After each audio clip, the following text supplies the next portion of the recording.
J'ai deux questions pour toi. Est-ce que tu traduis dans ta tête avant de t'exprimer en français? Tu souhaites commencer à penser en français? Eh bien écoute, si tu as répondu oui à ces deux questions, je te recommande de regarder cette vidéo jusqu'au bout si tu veux découvrir 5 habitudes qui te permettront de commencer à penser en français. Tu es prêt? On y va! En tant qu'apprenant, j'ai moi aussi fait face à ce problème. Ces habitudes s'appliquent aussi pour d'autres langues. Ce n'est pas que pour l'apprentissage du français. Choisis ce qui te convient le mieux. Peut-être que toutes les habitudes ne te conviendront pas. Commençons. Habitude numéro 1. Décris tout ce que tu vois autour de toi et tout ce que tu fais en français. Au lieu de nommer les objets et les actions dans ta langue maternelle et ensuite de faire la traduction, je te propose de faire la description directement en français. Imaginons que moi je fasse ça en anglais, ça donnerait à peu près ça. Right now, I'm sitting on the sofa and I am about to record a YouTube video. I'm grabbing a glass of water and I'm going to have a sip. Afterwards, I might watch some TV or I might just read a book. Je te propose de faire ça tout d'abord avec les objets du quotidien, les objets que tu utilises tous les jours. Ça te permettra de te familiariser avec tous ces objets qui t'entourent et dont tu as besoin. Et en plus de ça, cette habitude te permettra aussi d'identifier le vocabulaire que tu ne connais pas encore. Passons maintenant à l'habitude numéro 2. Cette habitude s'adresse plus à des apprenants qui sont à un niveau intermédiaire, voire à un niveau avancé. Et ici, je te conseille d'arrêter d'utiliser un dictionnaire ou des ressources bilingues. Et je vais même plus loin, je vais te demander d'utiliser exclusivement des ressources monolingues. Donc si tu apprends le français et que tu rencontres un nouveau mot que tu ne connais pas, je te propose donc d'aller rechercher sa définition sur un site ou dans un dictionnaire qui te proposera uniquement une définition en français. Ça peut paraître un petit peu difficile, peut-être même un petit peu effrayant.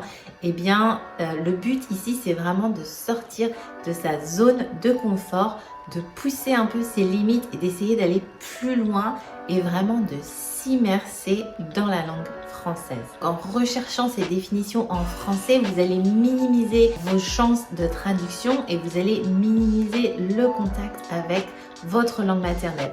Donc, vous n'aurez pas vraiment l'occasion de faire cette traduction initiale dans votre tête pour ensuite passer au français. Et du coup, ça va vous inciter à penser en français, à réfléchir en français. Et c'est ce qui va vous permettre en fait de vous améliorer. Ma troisième habitude, ce serait de pratiquer une activité simple et qui vous passionne. Vous pourriez commencer un sport qui vous attire depuis un moment et au lieu de vous y mettre dans votre langue natale, eh bien vous pourriez prendre des cours, que ce soit via une application ou même dans une salle ou avec d'autres personnes et que ces cours soient donc dispensés uniquement en français. Vous pouvez aussi entamer une formation, alors pas forcément une formation ou des cours particuliers pour apprendre le français, mais quelque chose qui toucherait à un sujet différent. Donc si vous êtes intéressé par des cours sur la productivité, des séminaires ou des webinaires sur la productivité, vous pourriez rechercher de tels cours, mais ici en fait la langue d'apprentissage serait le français. Vous pouvez cuisiner. Si vous aimez la poterie, vous pourriez prendre un cours de poterie en français, un cours de natation, prendre des cours de yoga, faire de la méditation. Bref, je pense qu'il y a beaucoup de choix. Moi, par exemple, quand je me suis mise au yoga, j'ai opté pour une application qui me propose des vidéos uniquement en anglais, puisque le français est ma langue natale et que je veux entretenir et continuer à améliorer mon niveau en anglais. Donc du coup, mes activités en général sont en anglais. La quatrième habitude que je te propose aujourd'hui, c'est de changer la langue de réglage sur l'un de tes appareils électroniques. Si c'est un petit peu trop, peut-être sur un logiciel ou une application que tu utilises de façon quotidienne. Si tu te sens capable, et ça c'est quelque chose que je recommande à tous mes étudiants, c'est de changer la langue de réglage sur ton téléphone portable. puisque ton téléphone portable, tu l'utilises tout le temps en fait. Il est tout le temps avec toi et ça te permettra donc de t'exposer au vocabulaire français en permanence. Et c'est un petit peu ce que j'appelle une exposition passive. C'est là, on le regarde, on n'est pas obligé d'interagir avec, mais qu'on le veuille ou non, on baigne un peu plus dans le français. Si changer le réglage sur un de tes appareils électroniques te paraît un petit peu trop audacieux, eh bien, tu peux commencer par peut-être ta boîte mail. Sur Gmail, par exemple, tu pourrais changer les réglages et passer au français.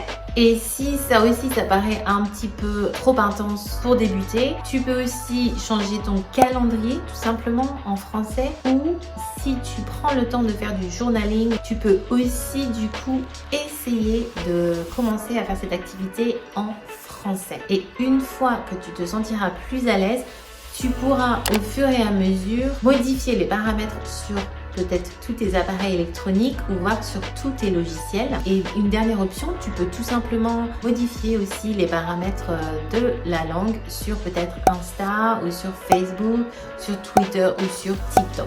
En faisant ça, tu vas t'immerser un peu plus et avoir un environnement un peu plus français, sans trop de stress, je l'espère, et tout en rendant cette expérience quand même agréable. Et ma 5e habitude, c'est de pratiquer une écoute 100% active. Alors, c'est une écoute durant laquelle on est vraiment concentré sur ce qui est dit. On se concentre sur l'accent, sur les mots, on essaye vraiment de comprendre ce qui se passe. On fait bien attention à la prononciation et même on peut mettre l'écoute sur pause.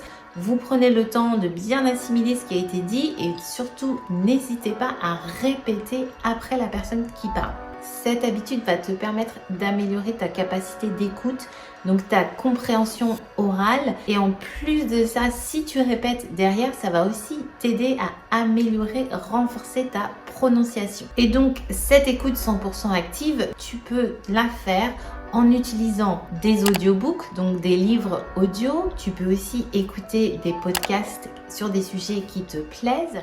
Tu peux tout simplement écouter de la musique en suivant des artistes francophones qui te plaisent énormément. Je tiens à préciser que ces habitudes, en fait, tu n'as pas besoin de les mettre en place tout en même temps. Je te conseille même de les mettre en place l'une après l'autre. Et donc, une fois qu'une habitude a été bien implémentée, que tu te sens bien à l'aise, qu'elle fait partie de ton quotidien, eh bien, tu peux considérer en rajouter une autre. Ce qui est vraiment important, je pense, c'est que cet apprentissage du français reste un plaisir.